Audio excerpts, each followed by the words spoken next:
Well, thank you very much. I am a little bit concerned about the Europe bashing, I must say. There is the allegation that Europe is applying double standards, discriminating. There was the issue of the proportionality and the civilian casualties in the Gaza conflict. Let me make this point. I think Israel should insist that we discriminate you, that we apply double standards. This is because you are one of us. We are not looking to Israel, and sometimes the response on the part of some Israeli interlocutors is, look what's going on in Syria, look what's going on elsewhere. Those are not the standards that you are being judged by. It's not the standards that Israel would want to be judged by.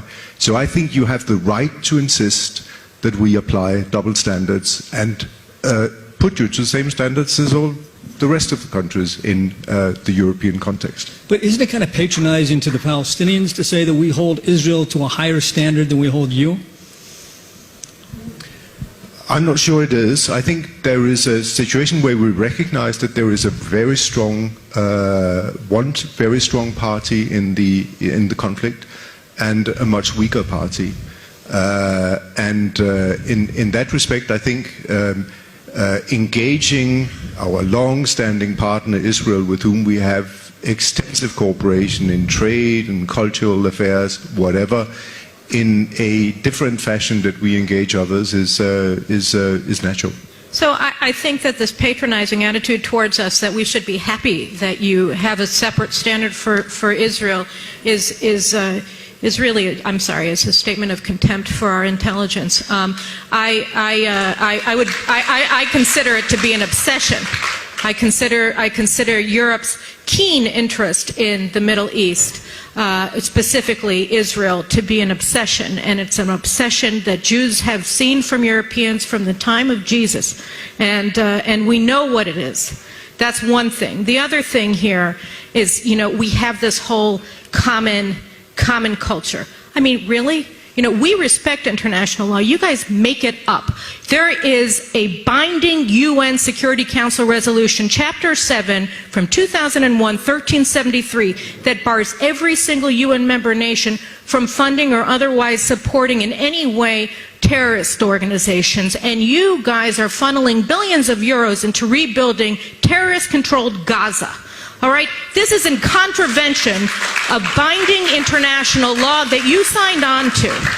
Now, on the other hand, there's imaginary international law. Imaginary international law that says that you are required to sanction Jewish projects from Jerusalem and Judea and Samaria. There is no such binding law. You guys are funding settlements in Western Sahara. You're funding them.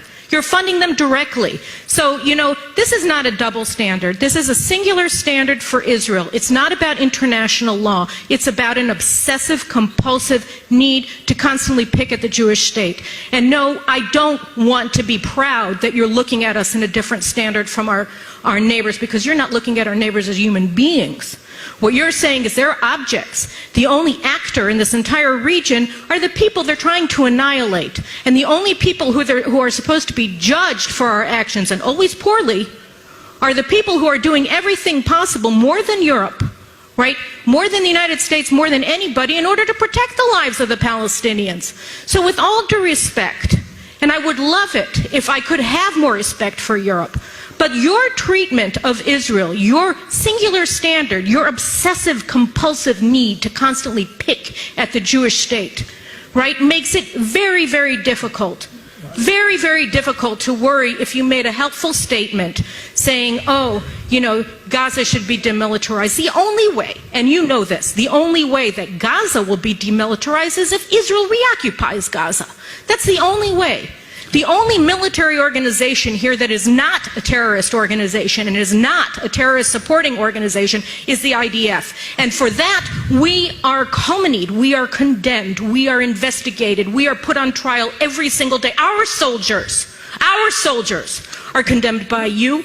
Our soldiers come in and are being called murderers for protecting our families, and I'm sorry, it's very hard for me to feel any respect for this kind of behavior. I think your point is clear.